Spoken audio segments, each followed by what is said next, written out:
Our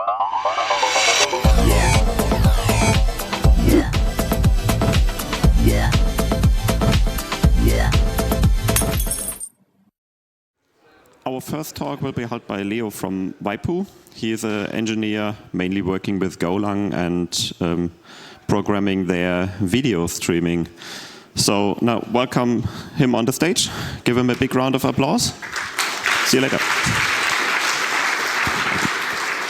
Hello, hello. Oh yeah, I can hear myself. Good, great. Whew, blood is pumping, but cool. A lot of people left, so I'm a little bit less nervous now. Great.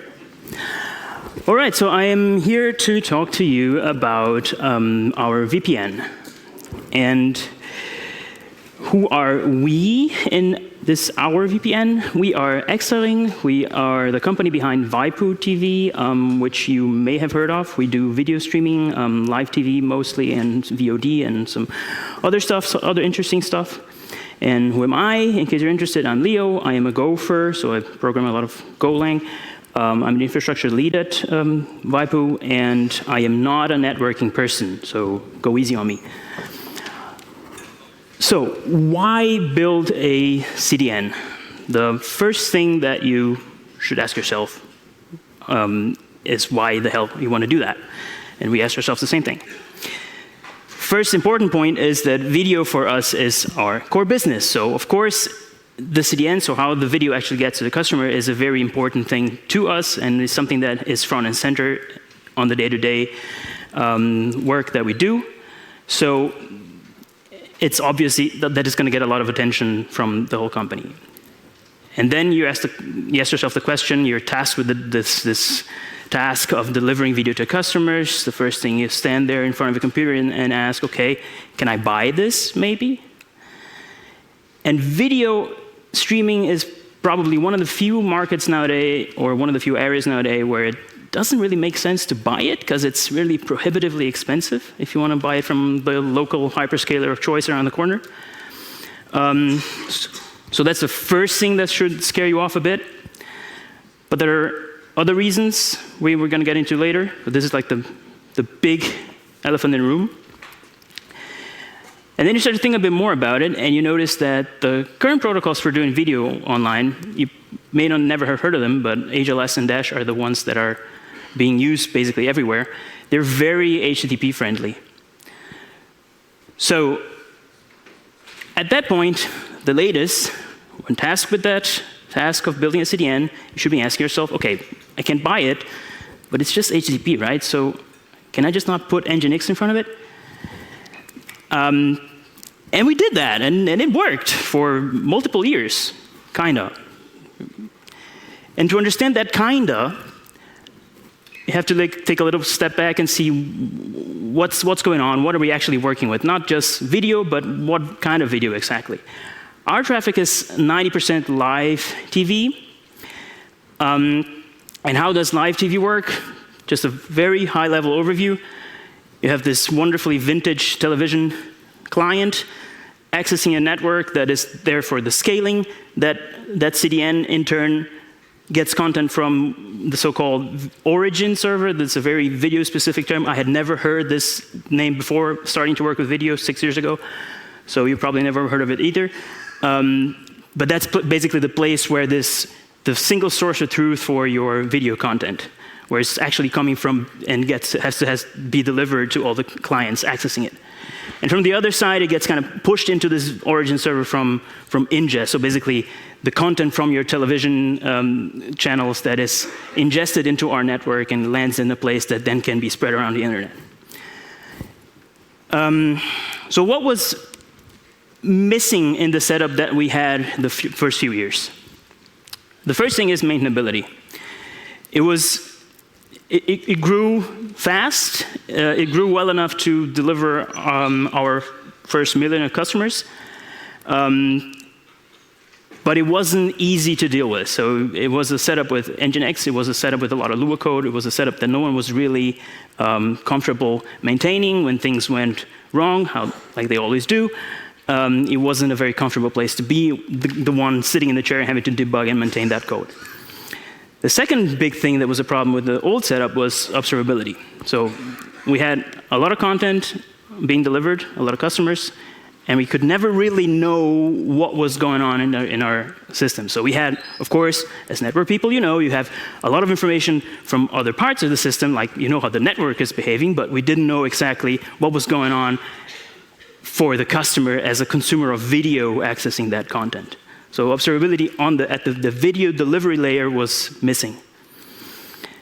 Resilience was also kind of a problem. It worked well enough again, but it was not ideal. So when things go wrong, as they always do, it wasn't very intelligent dealing with this sort of failure. So that was the point where we wanted to make things better. And then we have like the more special parts of it that deal with our scaling of the system. So our traffic is very spiky, and it's also very power law distributed.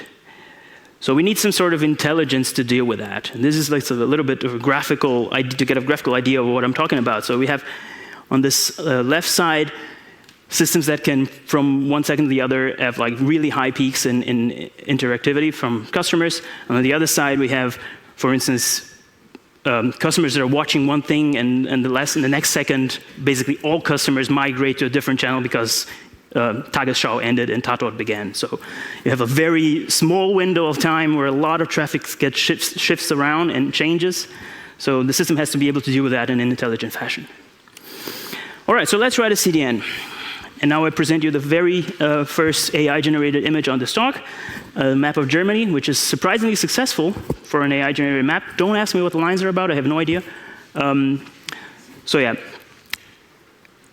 That's the context, what we had is some pops around Germany. We decided to build it with Go. Again, I'm a gopher, so it's easy for me to say that I decided to build it with Go. You maybe would have come to other conclusions depending on what your team setup is. For us, it felt like the right tool for the job. So we have these pops spread around Germany. We have to deal with around 6 terabits per second of peak traffic. And we wanted to have, like, this is the baseline that we had to match. We wanted to have like 50 milliseconds RTT to 90% of our customers. Now, you may ask why 90% is kind of a weird low number, but you have to think that a lot of our customers, or a significant portion of our customers, is coming in through mobile networks and stuff. So that's a part of our customers that we kind of know that we don't have to target them specifically. They have other expectations of latency, delay, and whatever. So they're treated slightly different. So that's why the number is relatively low for the 90%. And on top of that, there's like a control plane that lives on our hyperscaler of choice, that lives around this CDN that's not running on the POPs, on the points of presence. So what do we have? Again, slight overview of how streaming works for those of you that have never taken a closer look into it. This is basically what a video stream looks like. It's that ingest thingy, the little satellite dish, is pushing content into a system that builds these video segments. So these are the files that are being downloaded via HTTP. Relatively simple. You have a live edge, so basically the latest segment that has been created up to the point, to any specific point in time, and a little bit behind that, you have the actual playhead, so where the player is actually playing content, and the segments in between that is like the buffer that you have locally, right? And this is a single channel. So if you have people watching Tatort, they're all watching this same stream of segments, right? The content is the same, so everybody's accessing the same stream of segments. Most clients, most people are, in our case at least, living there in the live edge. So they're very close to it. They're watching live television.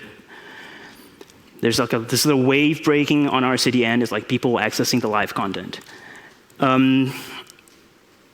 There's a low, it implies a sort of a low cache lifetime, right? If people are watching the live content, you can expect that an old segment is not as important for you or for your network as the one that has just been created.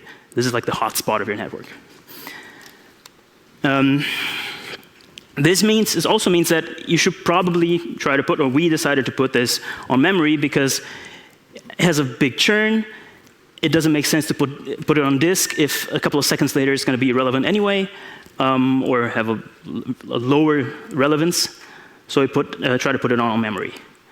But that implies, in turn, that we can't just, naively put all the content into all the nodes and just spread things around and go, okay, just shoot 200 Nginx's in front of it and let's be happy about it. It doesn't quite work. So the first thing that we have to start thinking about when building a CDN is how do we deal with the individual nodes. This is a schematic of how you should think of the distributing content into nodes. What are the constraints that we have? We have bandwidth, so each node has a certain fixed bandwidth. In our case, we're dealing, right now, the current generation is 100 gigs NICs. They could go faster, but dealing with blast radius, so that's the sweet spot that we are right now. This is like the horizontal scaling of the node, so how many nodes do you need for a channel? Like the example of Tagesschau or Tatort for the German community here, a lot of people watch that, so you obviously need to put that on more nodes, you need to scale that around a bit. That's the one constraint you have. The other constraint is memory. So you can't just put, as we had in the slide before, everything on the same node, so you had to decide which content goes into which node.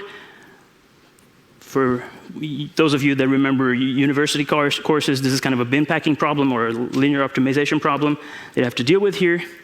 And then there's the third constraint is that you have to decide how to scale this thing, how to spread the content around, and you have to avoid the two constraints before, and also avoid that all your traffic or a significant part of your traffic is on a single node, so that if that one node goes down, 50% of your customers are sad.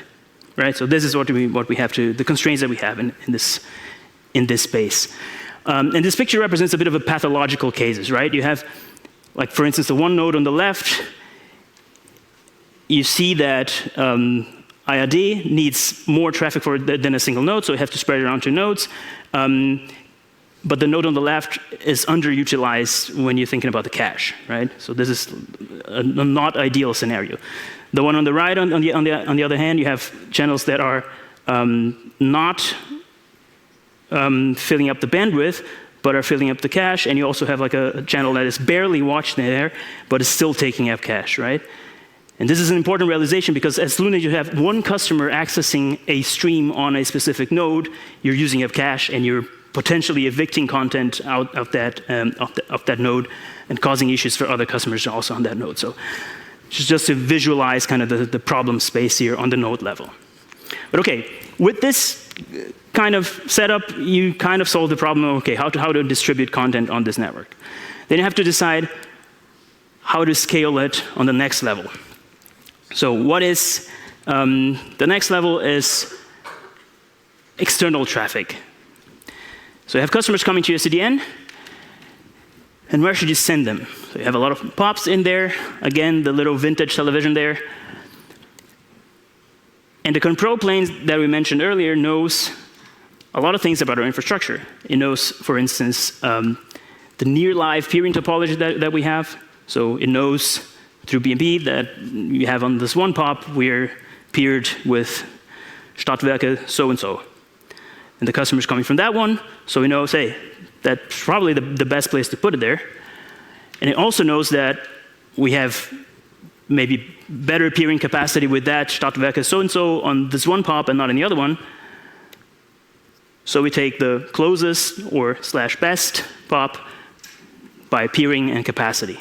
Try to distribute it that way so that our peerings are loaded as evenly as possible and the customer has the lowest latency as possible. But if you think back to the other slide about distributing content on nodes, you know that if you have a lot of content, you're going to end up in situations where you can't put the one little channel that is watched by 10 people in the whole country in all POPs. So we also have the case that you may land in the wrong POP, and then we have to transmit the traffic on our backbone and send it back out through some other POP. It's not ideal, but it's our choice to do it this way because we can have a little bit more eyes on what's going on and have a little bit more control over the path that our traffic takes until it reaches the end customer, right? So if it just sent it to some overflow, it would potentially have a longer path, and we don't know. We have no way of knowing what's going on over there. So we decided to pass it over our network. Okay, so now we kind of solved the issue of incoming traffic, and we also have the issue of internal traffic. This little thing describes the issue that the ingest pops, so the little antenna sign we saw at the beginning, where the actual content gets delivered into our system, it is separate from the CDN pops, because you have different constraints, right? So the CDN pops need to be close to the ISPs, the ingest needs to be closer to the content providers, which doesn't always overlap, and it's easier to keep them separated, and a lot of reasons for that, practical reasons for that. But you end up with the problem that, okay, then you have to internally get all the content from a single place.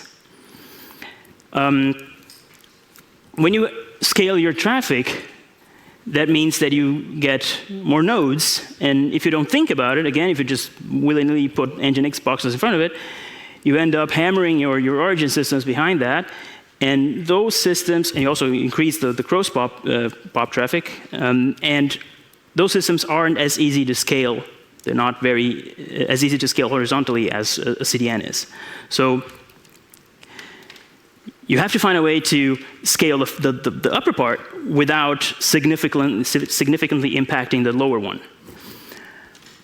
And what we did is a multi-layer caching hierarchy in this CDN stack that deals with this, exactly with this question, right? So you see this is in this little schematic that a customer watching IAD in one node is actually getting it from a different node on the same POP or a different POP, but trying to save the parts of the system that are not as easy to scale from getting that load.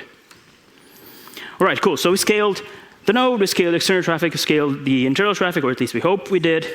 So will it blend? To answer that, we have to verify what we did. And to verify what we did, how can we know if it's actually working? We go back to our favorite monitoring tool of choice, Prometheus. I hope you guys use it as well. There was a lot of state that was difficult to see before that suddenly pops up and is visible. Because now it's super easy for us to add more metrics and to get at every step of the way specifically targeted into video streaming. We can know, okay, this is the content that we're interested in. For instance, where are our customers in this time stream of live linear content? And this just mirrors or confirms what I talked about before, that a lot of our customers is at the live edge. And we have a long tail of people watching stuff that is older, but a lot of it is just the live edge. Most people just like to zap around and stay on the live edge. But this is super cool, but it's kind of basic, right? It's Prometheus. We love it, but it's basic. Now I have to do a little digression, and I hope I'm good on time. Yeah, I'm good on time. And I have to talk about CMCD, our Lord and Savior CMCD. I don't think anyone heard about this before. You can try the show of hands. Did anyone heard about CMCD before? Yes, one hand, my boss. Great. This is a standard for player state reporting. So basically, this is telemetry standard for video, specifically for video, so for media content. The name is absurd, but anyway. And this is for stuff like, this is for the player to report to the CDN.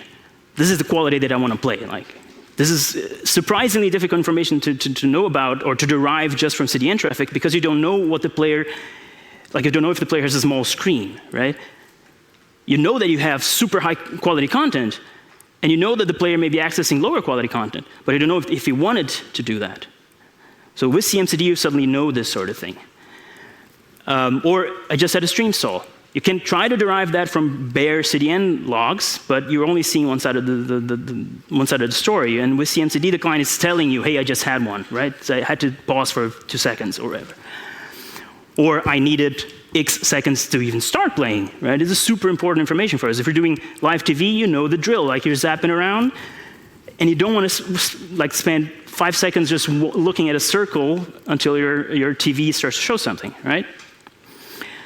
And this is also super easy because it's piggybacked on HTTP. This is also a very simple schematic thing because the actual requests are like super long and super cryptic names. But the basic is just like, when the client requests something, it just sends on the query string or in a HTTP header information that it has. And there's a lot of, on the version 1 of this standard, there's a lot of information that it can send. For instance, on this case, MSD is a real parameter that gets sent, is the last question there. So how many seconds did I need to actually start playing the content? Super simple, super effective. And there's a typo there because actually it should be segment 2, not segment 1. My mistake. But yeah, but as it's super simple, it also has a few blind spots, right?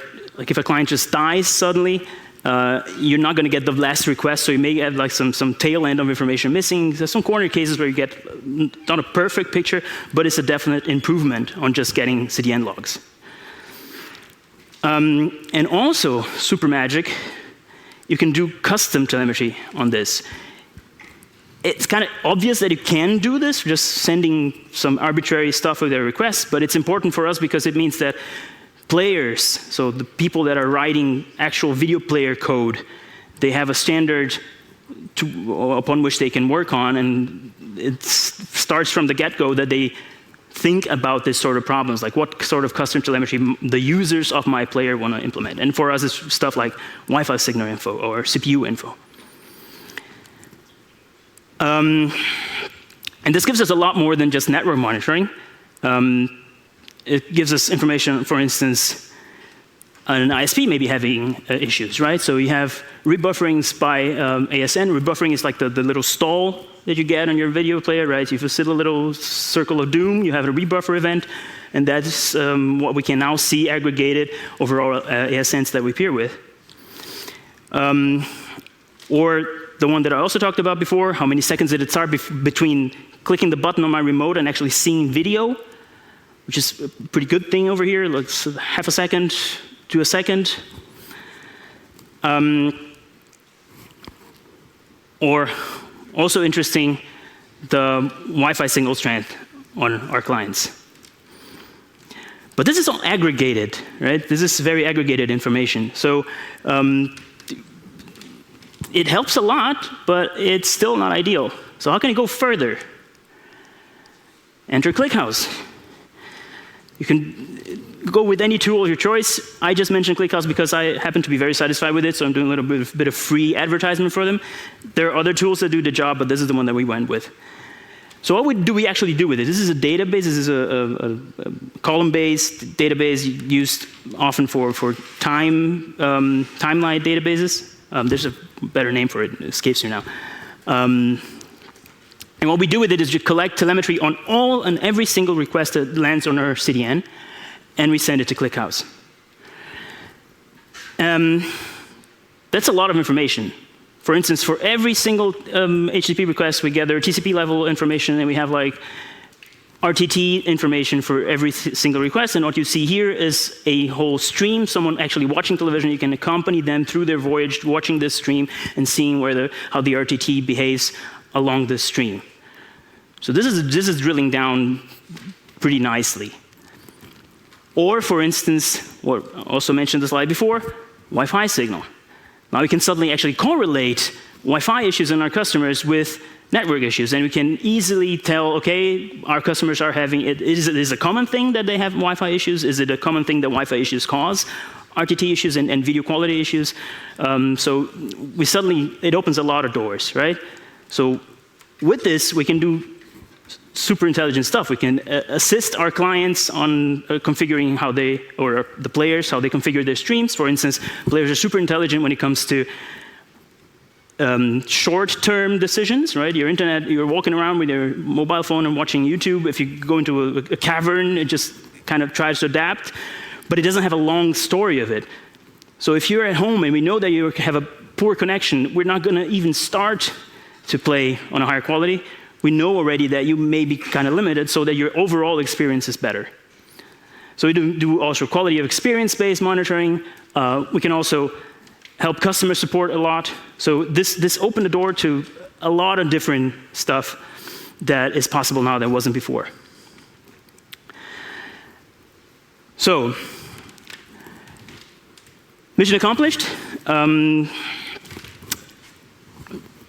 What I can tell you what our key takeaways were. I hope I can also inspire you to have some takeaways on this talk. For us, it confirmed the idea that Go was a good pick for us because it landed on this very nice middle layer between too low level to high level. There's one big thing missing on that is a direct consequence of this decision. You can come talk to us later if you want to complain a bit about that, but all in all, we're very satisfied with it. The fact that we can add metrics to it and easily and do it basically every week, I think. Add some new metric to get some new part of the system under the microscope that we had before. Help the development and help to validate what we were doing during the whole process. Keeping it simple doesn't mean the code base is probably one of the most complex ones that we have in our company, but it's the decisions of trying to keep the failure scenario simple. Like if something goes wrong, again, back to the first slides, if something breaks, just keep it easy so that you can reason about it. It was a very, very good decision considering the very few problems that we have after we deploy this system. And the last one that is missing there is, just to go over it again, telemetry. Telemetry, all the things. If you get a chance to put more stuff, I think I'm probably preaching to the choir, but put more visibility into all parts of your stack whenever you can. And with that, that's all I have for you. If you have any questions.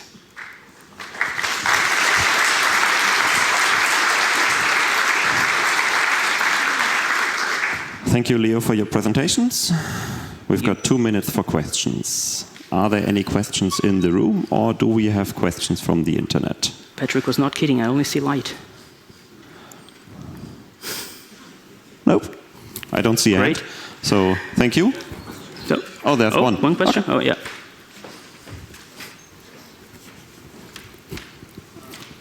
Freddy from Init7. Can you go back a few slides to the buffer by ASN? You mean this one? Yeah, rebuffering by ASN traffic. I mean, just publish the numbers of all the ISPs with these graphs, and then you have a perfect quality of the ISPs. So this is my suggestion. Yeah. It's a bit difficult to do that without stepping on some toes, but yes. Well, maybe there are some toes which are asking to be stepped on. Yes. Maybe not. Yes. That's up to you. So, thank you. Thank you all.